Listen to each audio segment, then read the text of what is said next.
syukur kehadirat Allah Subhanahu wa Ta'ala atas semua karunia-Nya yang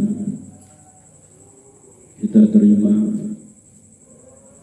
sehingga alhamdulillah kita kembali berkumpul malam Jumat makin dikit. Mudah-mudahan dengan keberkahan malam Jumat niki nikmat-nikmat Allah terus mengalir kepada kita, dan kita pun menjadi hamba yang pandai bersyukur kepada Allah Subhanahu wa Ta'ala. Dan mudah-mudahan dengan syukur itu nikmat-nikmat Allah terus dilimpahkan kepada kita, kepada keluarga kita, dan itu kita jadikan sebagai alat sarana untuk salamatan fid dunia wa salamatan fil akhirah. Selawat dan salam kehadirat junjungan alam Nabi besar Muhammad sallallahu alaihi wasallam yang di dalam kajian para ulama tasawuf beliau dilihat atau dimaknai sebagai Nur Muhammad. Allahumma salli ala Sayyidina Muhammad wa ala ali Sayyidina Muhammad.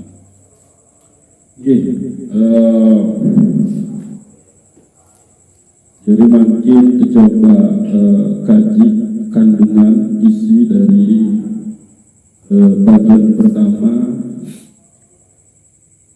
man kitab Syekh Abdul Qadir Jailani, yaitu Sirrul Asrar. Kitab ini sesuai bagi aran gitu, itu kitab yang membahas tentang rahasia di dalam rahasia-rahasia. Nah, cuman lagi-lagi sebagaimana kita maklumi bahwa Sultanul Auliya Syekh Abdul Qadir Jailani ini adalah seorang ulama tasawuf yang sangat luar biasa. Jadi tentu kajian-kajian beliau adalah kajian-kajian tentang tasawuf. Cuman perlu tiang garis bawahnya di sini, ini adalah pengilmuan saja, gitu. Supaya kita memiliki ilmu yang lumayan luas dan dalam lah. Semoga ilmu yang kita pelajari niki itu diridhoi oleh Allah Subhanahu wa Ta'ala.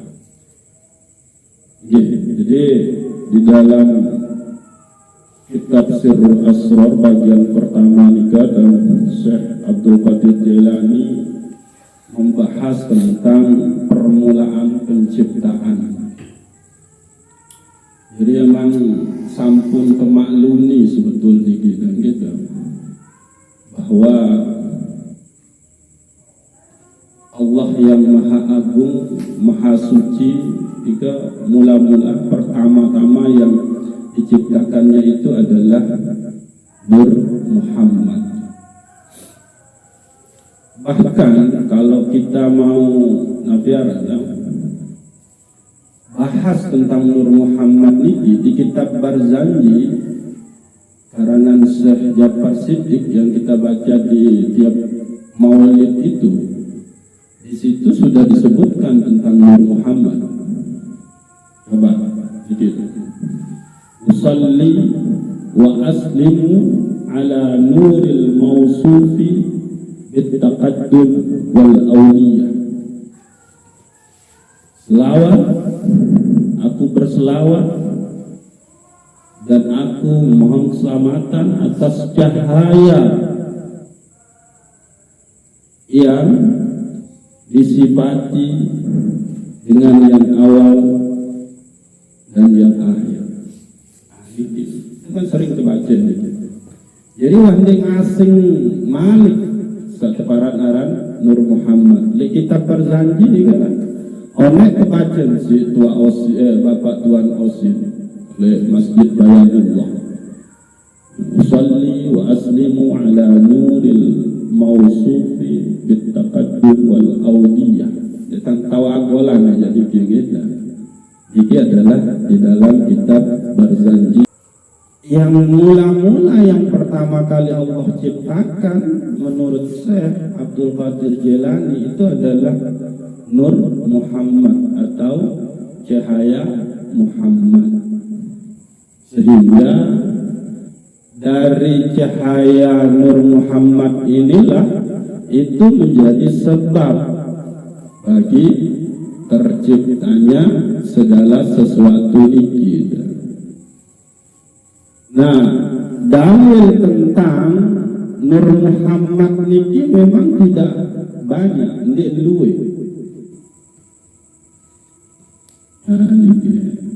Namun guru dia Profesor Nazaruddin Umar, beliau adalah Imam Masjid Al-Istiqlal.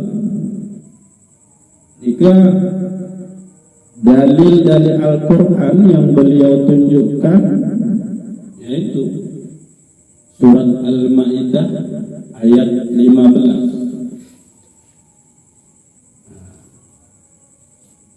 A'udzu billahi minasy syaithanir rajim. Bismillahirrahmanirrahim. Qad ja'akum minallahi nurun wa kitabun mubin. Telah datang kepada kalian dari Allah cahaya min nur wa kitabun mubin, dan kitab yang menjelaskan. Jadi dalil tentang Nur Muhammad, kita buka-buka kitab-kitab yang lain, misalkan pandangan-pandangan para sufi seperti Imam Al-Jauzi, Imam Al-Qudamah. Ini memang banyak sekali hadis-hadisnya yang beliau paparkan di situ. Sehingga dari penjelasan mereka dan terakhir kita mengambilnya dari pendapat ulama Nusantara kita yang cukup terkenal, yaitu Imam Nawawi Al-Bantani, wujud daripada wakil presiden kita yang sekarang ini, Ma'ruf Amin. Di situ beliau menjelaskan pendapat-pendapat tentang keberadaan daripada Nur Muhammad ini, sehingga para ulama ahli sunnah wal jamaah itu membenarkan adanya yang namanya Nur Muhammad ini sebagai permulaan penciptaan. Ini sekedar Nabi arahan penjelasan biar ada yang menjadi pijakan kita. Ndek sekedar sebut Nur Muhammad terus ndek Nabi arahan ndek tebedue landasan dalil sak jelas. Nah,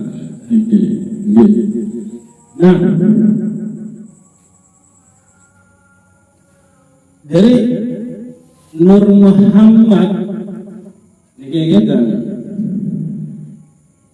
dari cahaya suci keindahan Allah Subhanahu wa Ta'ala, yang dimaksud di situ adalah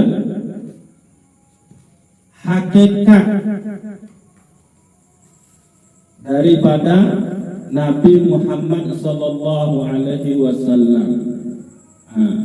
Jadi Nur Muhammad itu dia kalau kita kaji di dalam tingkatan alam, dia berada di alam lahud. Alam lahud ini berarti di situ alam ahadiyahnya Allah, hanya Allah saja.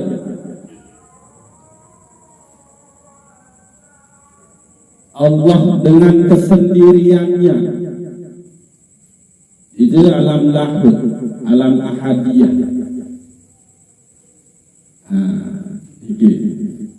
Lalu Ruh Muhammad itu adalah hakikat segala kejadian, hakikat segala permulaan dan kenyataan alam.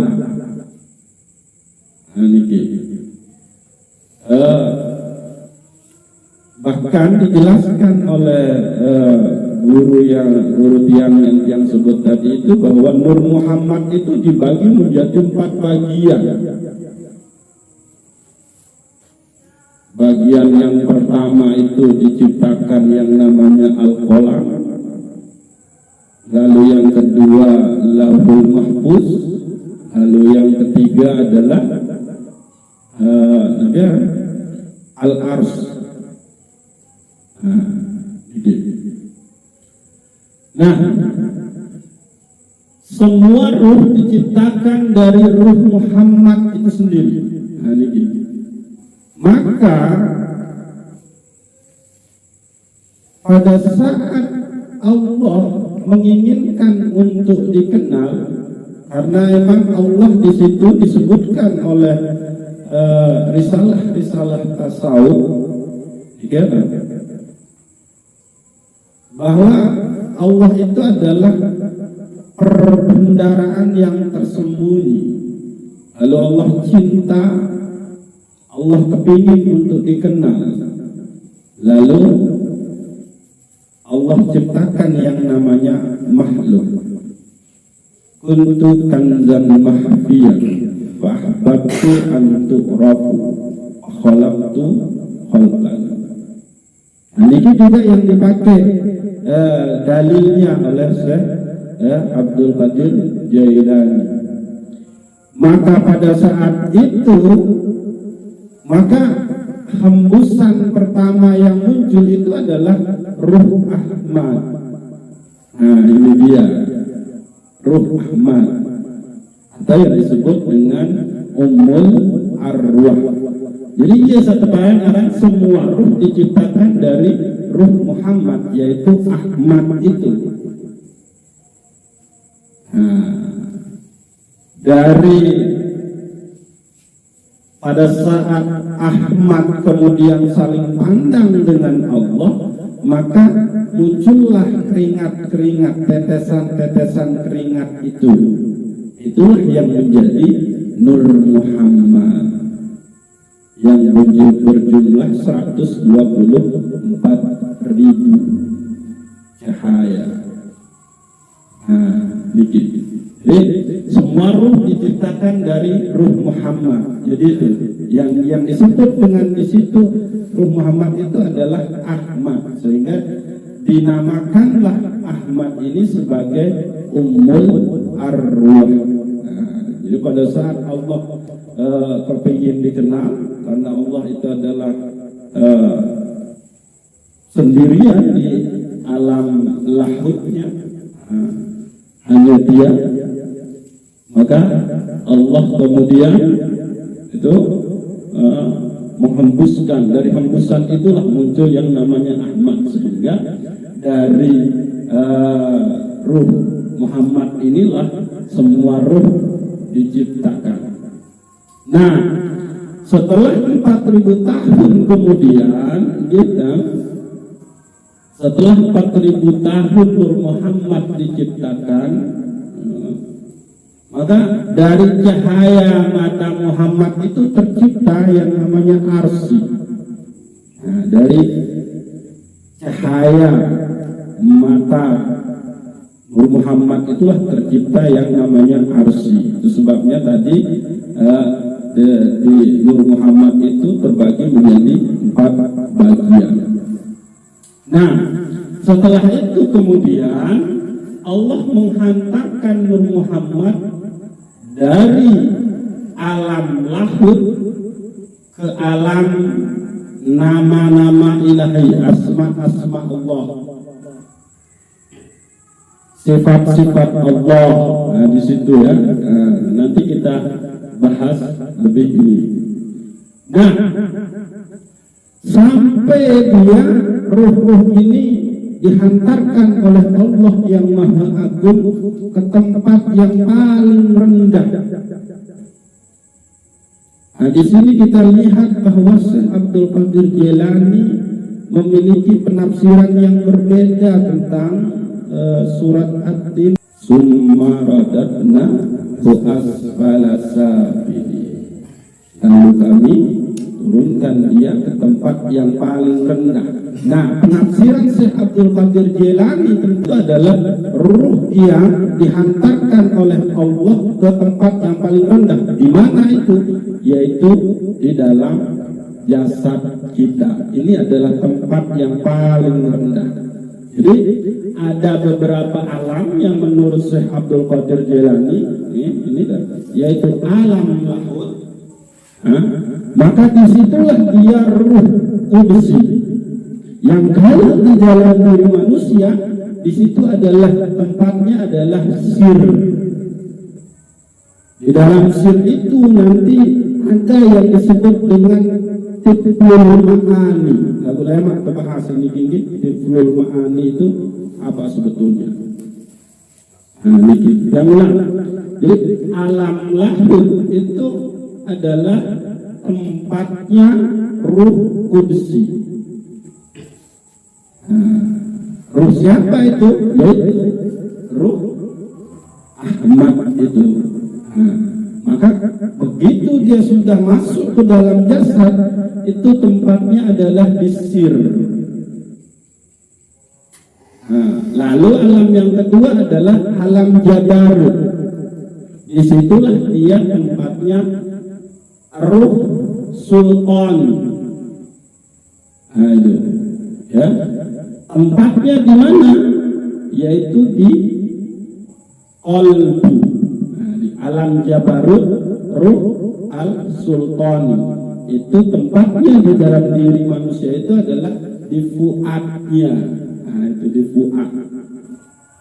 Ada sir, ada fuad. Lalu yang ketiga ada yang disebut dengan alam malakut. Disitulah dia ruh. Tempatnya itu adalah di qalbu, ruh ruhani. Tempatnya itu adalah di qalbu. Itu. Lalu yang terakhir itu adalah ada alam mulki, yaitu ruh al-jismani. Nah, disitulah dia ruh. Nah, ini. Maka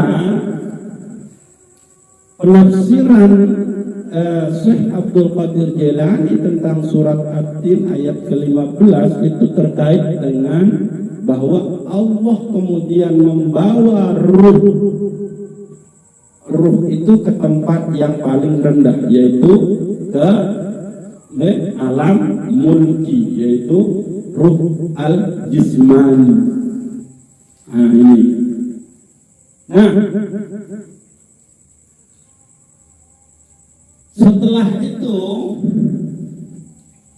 begitu yang namanya sudah masuk ke dalam jasad kita ruh ini, maka ruh itu terpenjara oleh jasad kita yang cenderung memperturutkan syahwat dan hawa nafsunya. Maka karena Allah itu sayang dengan makhluknya, maka diutuslah para nabi untuk mengingatkan manusia, untuk mengingatkan ruh manusia itu bahwa dulu dia pernah bersaksi, dia pernah mengakui bahwa Allah lah Tuhannya, Allah lah penciptanya. Alastu bi rabbikum qalu bala syahidna. Itu. Jadi manusia begitu ruh sudah masuk ke dalam jasad, ruh ini terpenjara, kotor, bernoda, karena jasad ini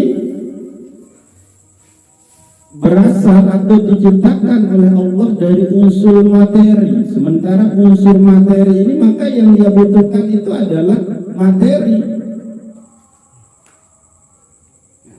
Kan dia terbentuk dari 4 unsur, 4 anasir tubuh manusia ini kan.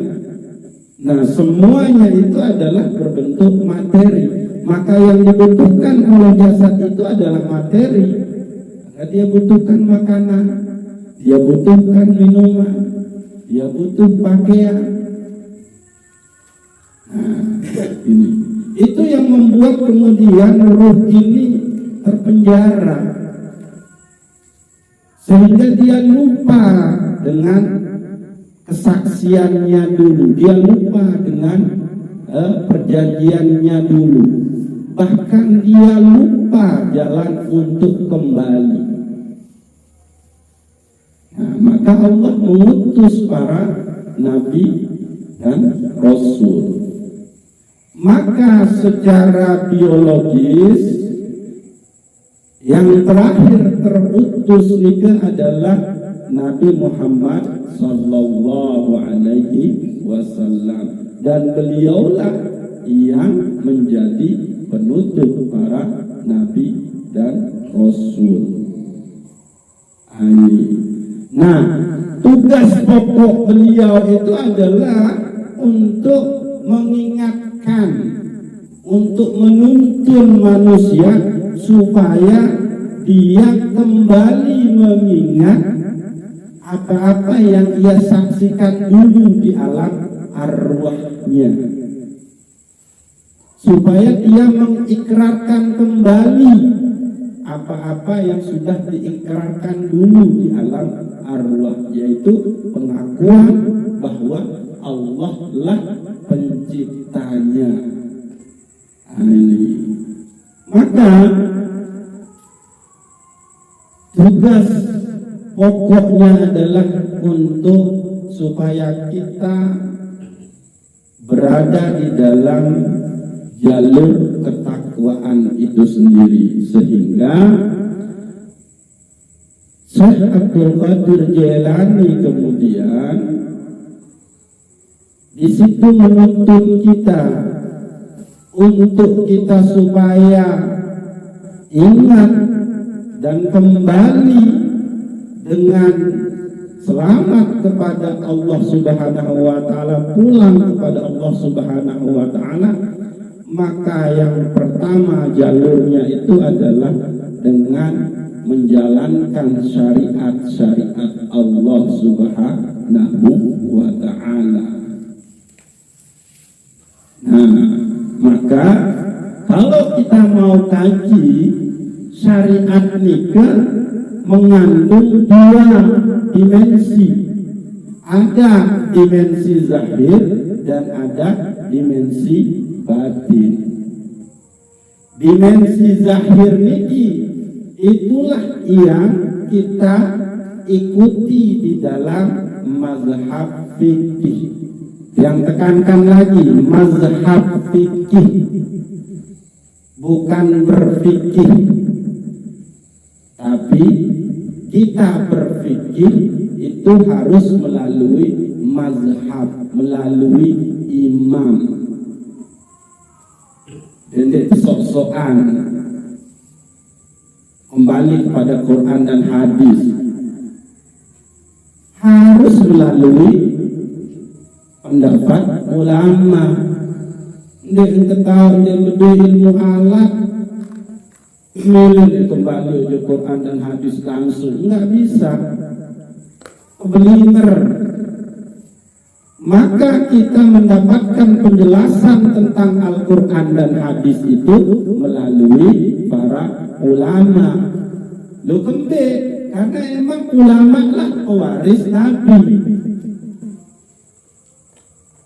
Seandainya pintu kenabian itu belum ditutup, maka ulama inilah yang akan menjadi nabi. Tapi karena pintu kenabian sudah ditutup dan yang terakhir itu adalah Nabi Muhammad SAW, maka yang bertugas kemudian untuk membimbing umat manusia itu adalah ulama. Sehingga ulama itu adalah pewaris para nabi. al ulama warasatul anbiya.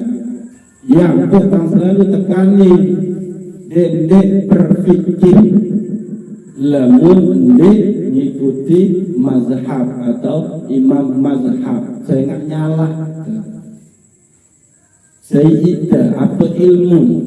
Ambo temel nyoba dek ngikuti ijtihad ulama. Dan alhamdulillah kita di Indonesia kita menemukan tentang bagaimana kita beribadah di dalam secara syariat zahir itu melalui Imam Syafi'i. Nah, itu yang menjadi imam mazhab kita. Nah, maka yang kedua adalah ada dimensi batin atau rohani dari syariat ini. Inilah yang kita tempuh melalui ihsan. An ta'budallah ka'annaka tarahu fa illam takun tarahu fa innahu yaraka. Engkau menyembah Allah seolah-olah engkau melihatnya.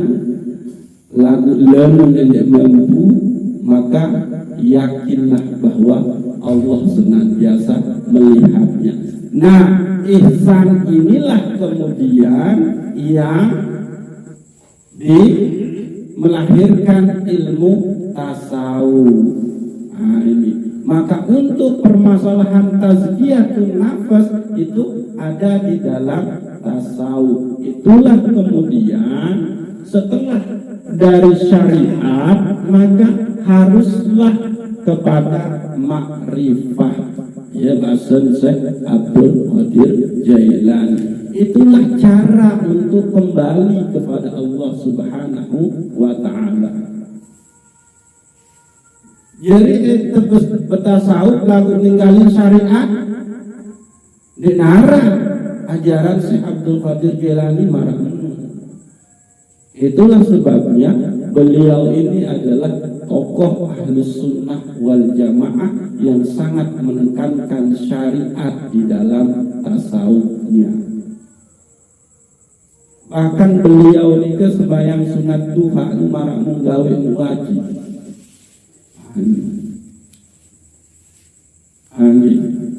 Jadi untuk bisa pulang kepada Allah Subhanahu wa ta'ala maka haruslah melalui jalan syariat dan jalan makrifah. Nah, maka kita telah menemukan banyak sekali risalah-risalah tentang yang dua ini, tinggal ide. Melek pendek lalu tuntut. Itu dia.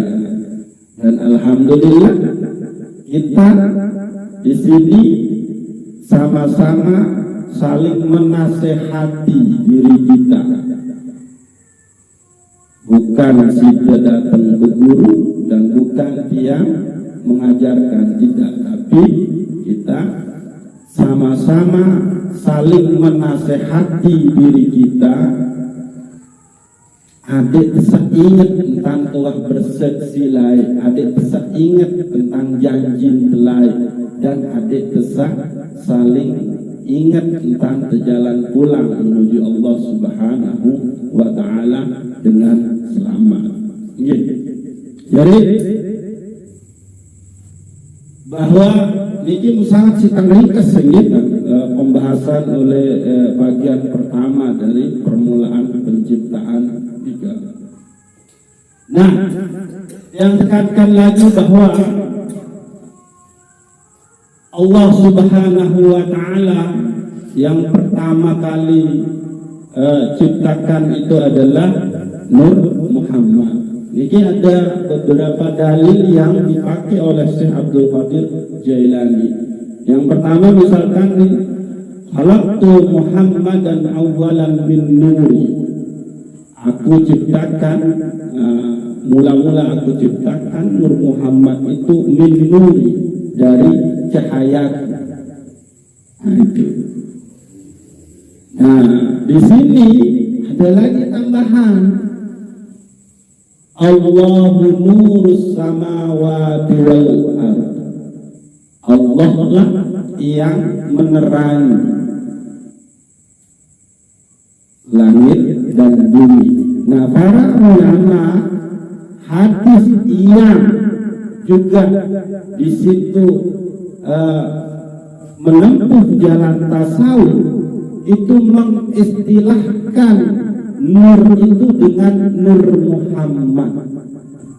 Cahaya Allah di langit dan di bumi itu mereka istilahkan dengan nur Muhammad. Nah, itu.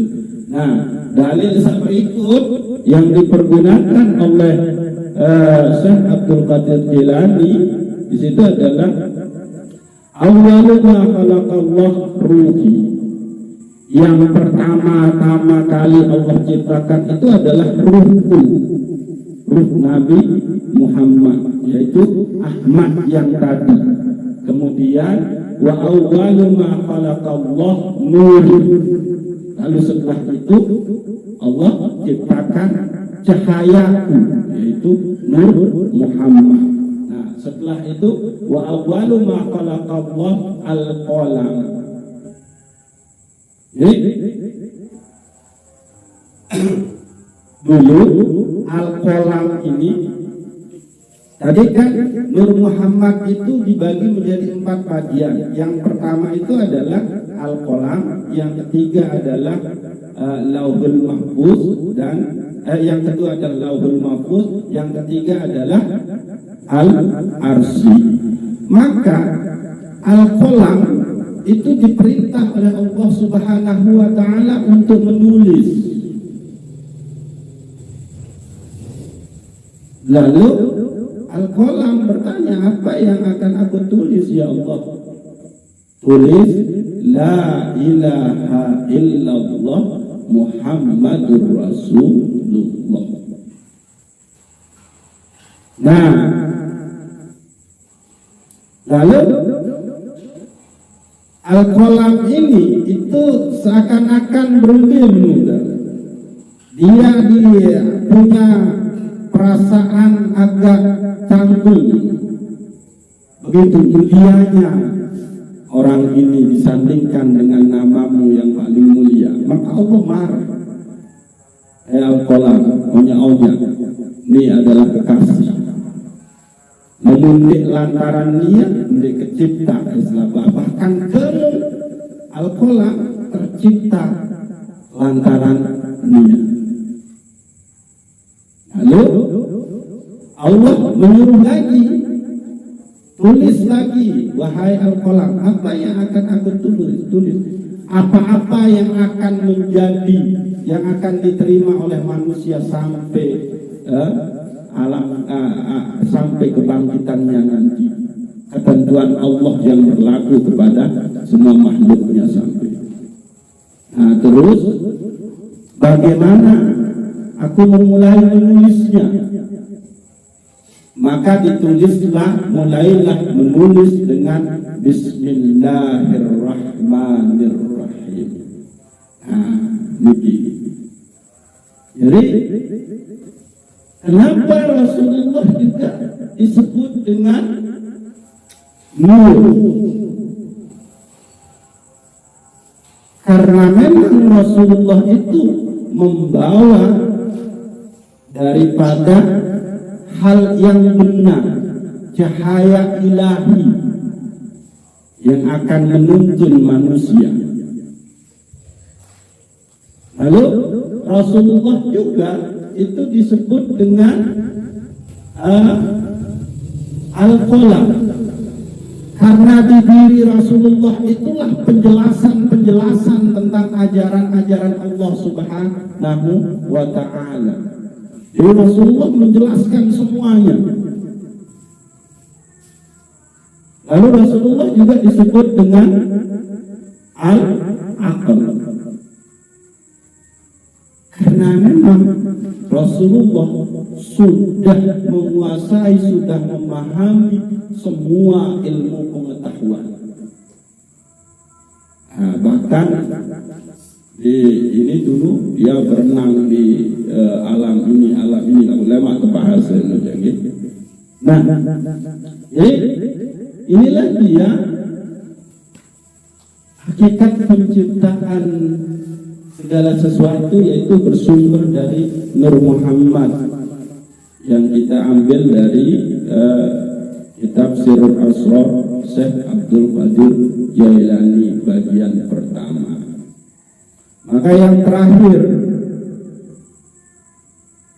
yang akan sampaikan di sini adalah di dalam suratnya Syekh Abdul Qadir Jailani, di situ termaktub bahwa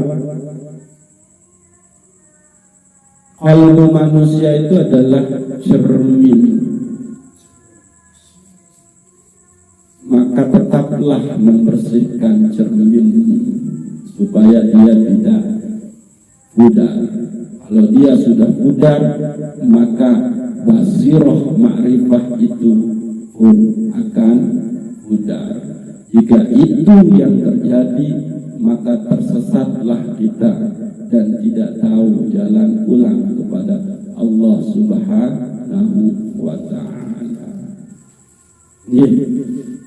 Mudah-mudahan kajian singkat kita tentang kandungan Sirrul Asrar bagian pertama ini Allah berikan keberkahan dan hikmah sehingga kita menjadi lebih tahu siapa sebetulnya diri kita. Ya, jadi ruh kita berasal dari ruh Ahmad. Nah, diri kita pun tercipta lantaran Nur Muhammad itu sendiri. Maka